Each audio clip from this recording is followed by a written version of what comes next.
Ladies and gentlemen, please welcome Nilka Martel, Executive Director, Loving the Bronx. Please welcome Councilmember Rafael Salamanca. And now, please welcome the 57th Governor of the great state of New York, Governor Kathy Hochul.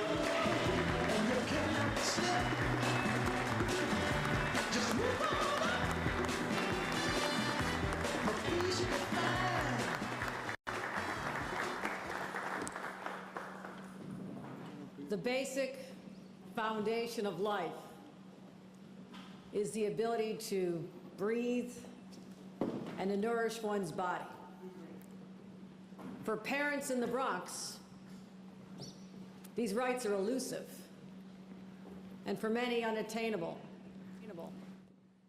because they live in a community that's under siege from toxic fumes from heavy truck traffic.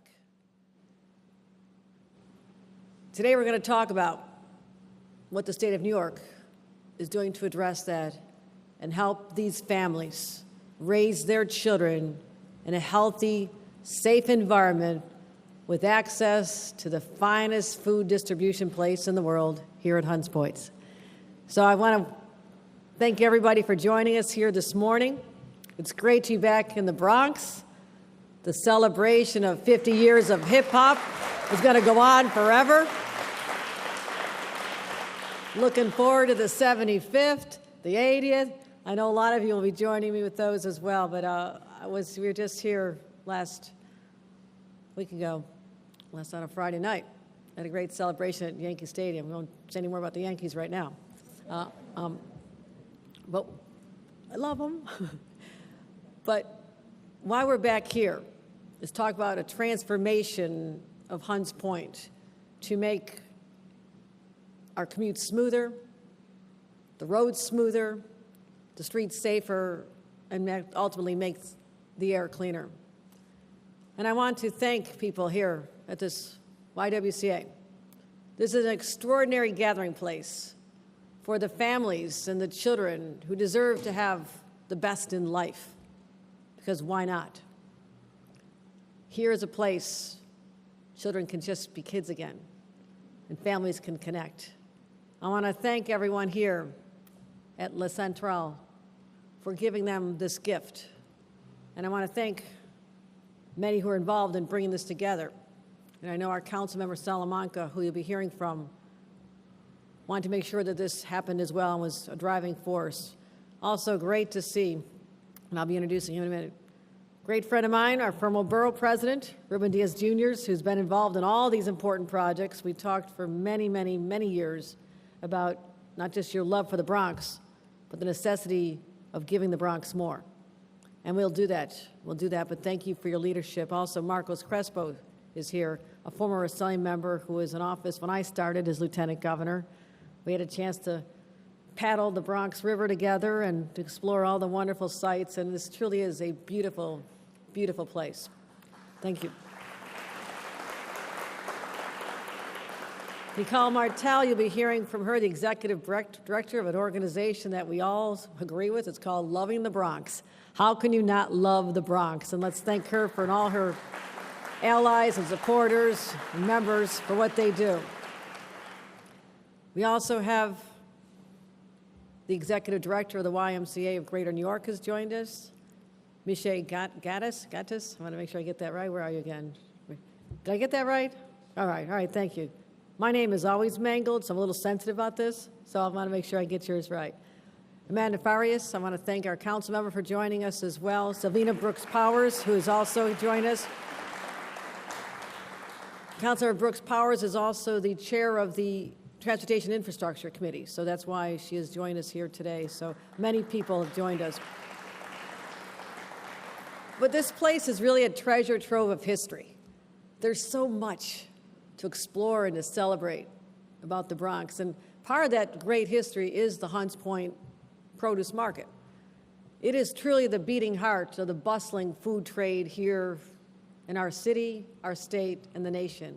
And it's all made possible by the family-run vendors and who've been here for generations, and really just making sure we have food to eat, that our restaurants have what they need, that our bodegas and shops have all the fresh produce coming in from all over.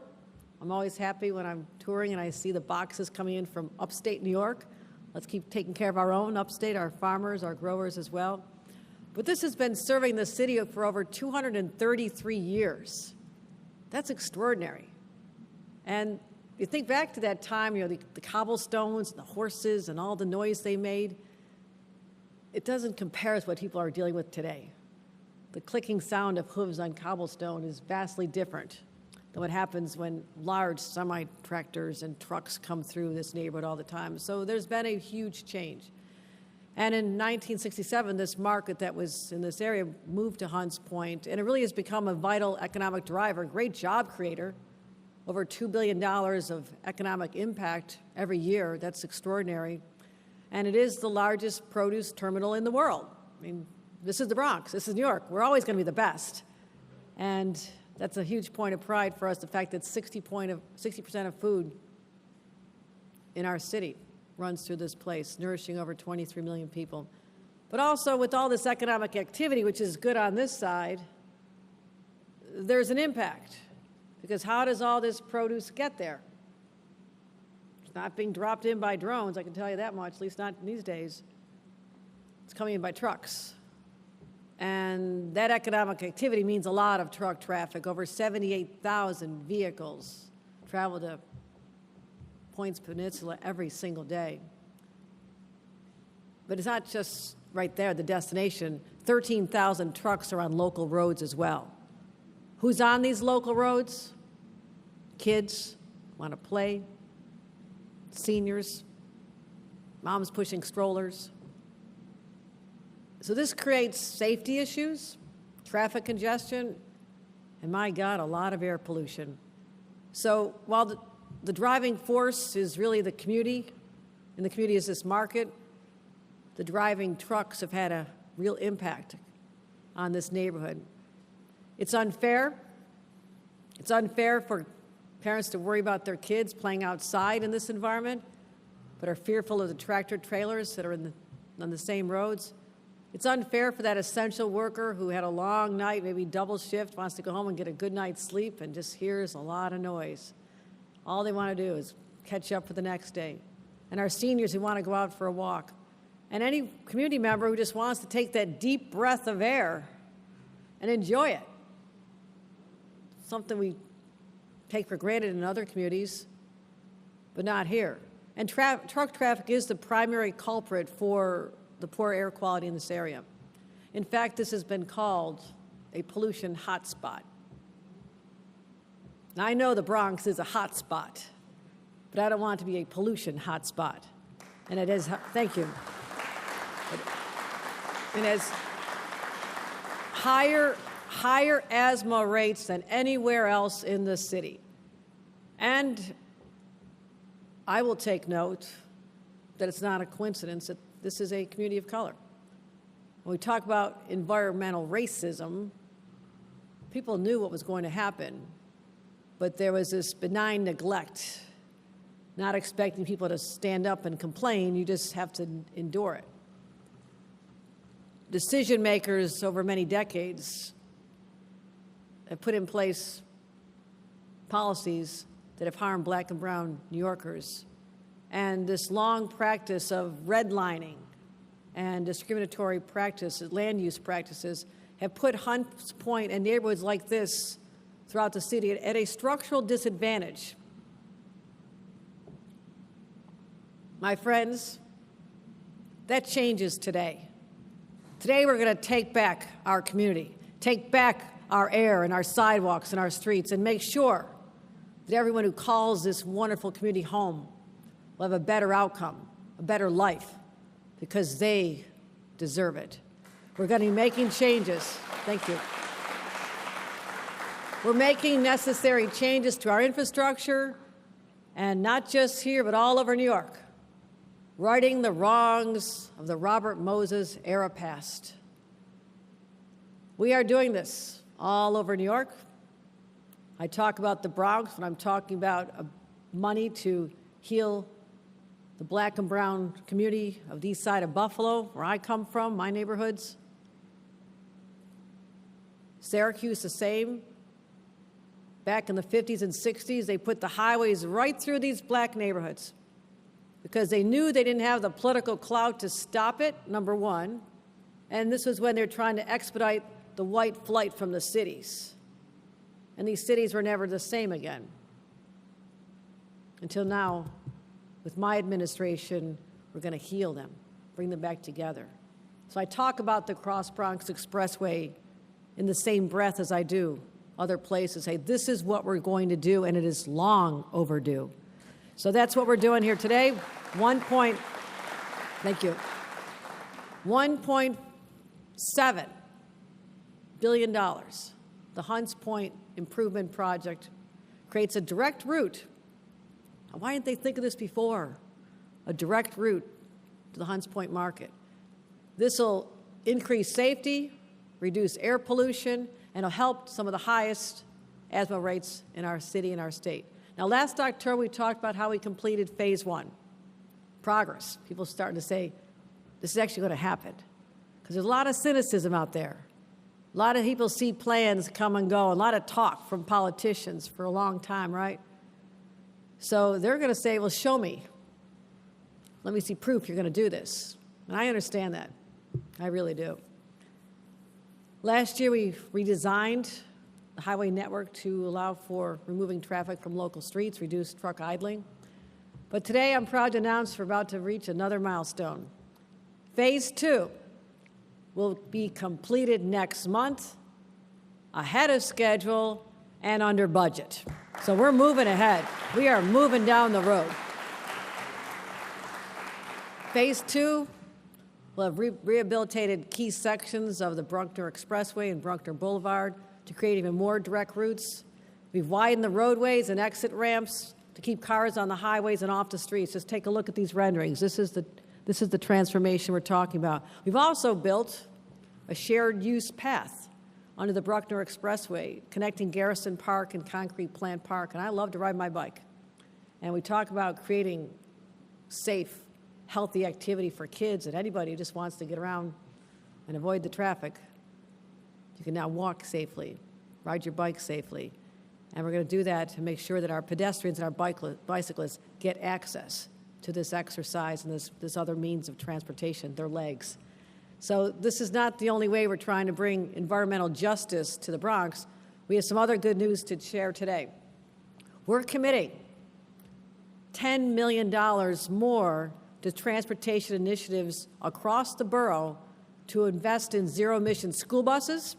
So when kids are standing there waiting for a bus, they're not inhaling all the fumes. All electric mobility options, electric charging stations are coming to the Bronx, higher numbers, because we're trying to get people to do what they can to protect the environment. So this is going to help us meet our energy goals, 70% of electricity from renewables by 2030. And as long ago as 2030 once sounded, it's right around the corner. I will still be alive. It's not that far off. So these are our goals. This is what we're trying to do. I talk often as your governor about my number one job, which is safety. But I'm not just talking about safety from gun violence, although we're making great progress. I'm also talking about reducing subway crime, working on that, making people feel safe once again, helping our small shop owners. We're also trying to protect them and keep them safe from environmental threats as well. That's why today matters. That's why it's so important for a community that has suffered far too long, I would say, as a result of systemic discrimination because people just didn't care. And today we take a critical step to right that wrong once and for all. Because this is a new era for New Yorkers. I pledge that. This is a new day. And people, no matter what their zip code, where they live or where they started life or where they choose to live, should have the same shot at a healthy, productive life, full stop. That is the New York we're going to create, and we're doing it right here in the Bronx. Thank you, everybody. Thank you. And with that, let me bring up one of our great champions, my great friend, your councilmember, Rafael Salamanca.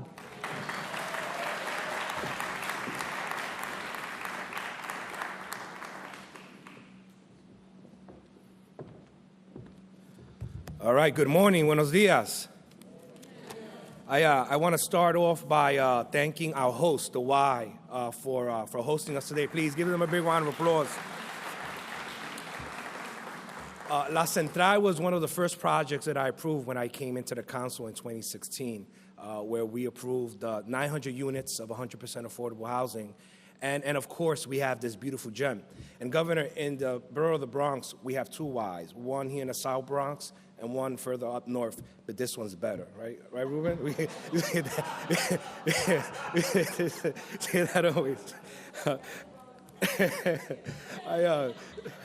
I want to thank you, Governor, for joining us today and announcing the funding that would help the borough of the Bronx.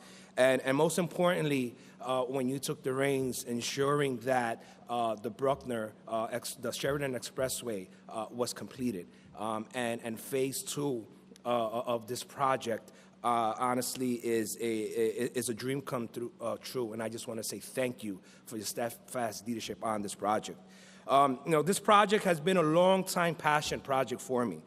Back when I served as the district manager for Bronx Community Board number 2, I worked with then Assemblymember Marcos Crespo and Senator Jeff Klein and Bronx Borough President Ruben Diaz Jr. And of course, I cannot forget Bronx Community Board number 2, The Point, and the different community-based organizations who advocated and wanted to make this a reality. Please give them a big round of applause for their commitment. Thank you.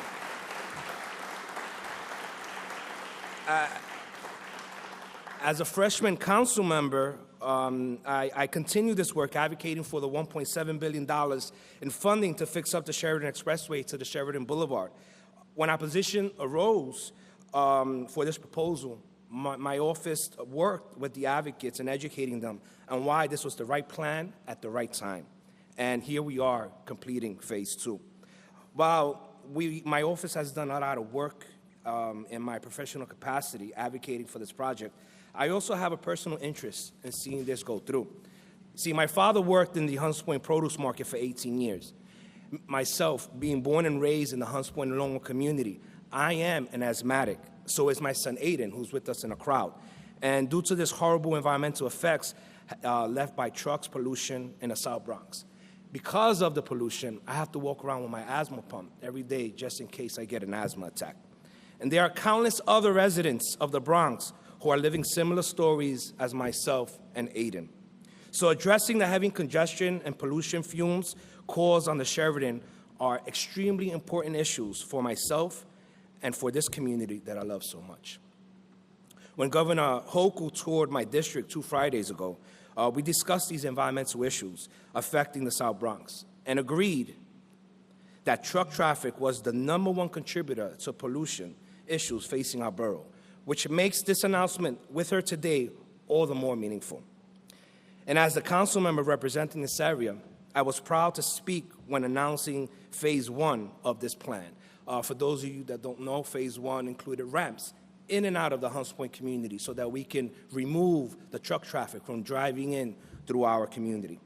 And I'm proud once again to be able to stand here with Governor Hochul and announce further steps we are taking to address this issue and improve the lives of the people of the South Bronx. Before I end my comments, Governor, I need to give a big shout out to your agency, the Department of Transportation. The lead engineer, Shah, is Shah here today? Shah, I want to say thank you publicly. Yes, please give him a big round of applause. Governor, this engineer here has been accessible. He's had a tough job where he would come to the community board and explain that he's going to create traffic, right, on the Bruckner and Hunts Point. He was honest with us, gave us honest answers and timelines, and he worked with us when certain the plan needed to be tweaked a little so that we can ease up traffic. He was there front and center getting it done. And I said this in phase 1, and I'm going to say this in phase 2. He deserves a raise. Yeah, he deserves a raise. Right? He deserves a raise. With that, it's my honor to bring up an advocate, an environmentalist, someone that I have much respect for. Please, a big round of applause for the founder of Loving the Bronx, Ms. Nilka Martel.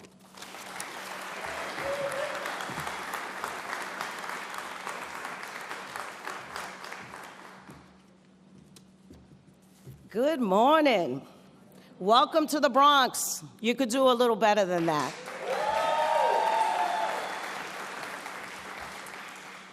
We are here today due to the work that began in 1999 by the Southern Bronx River Watershed Alliance.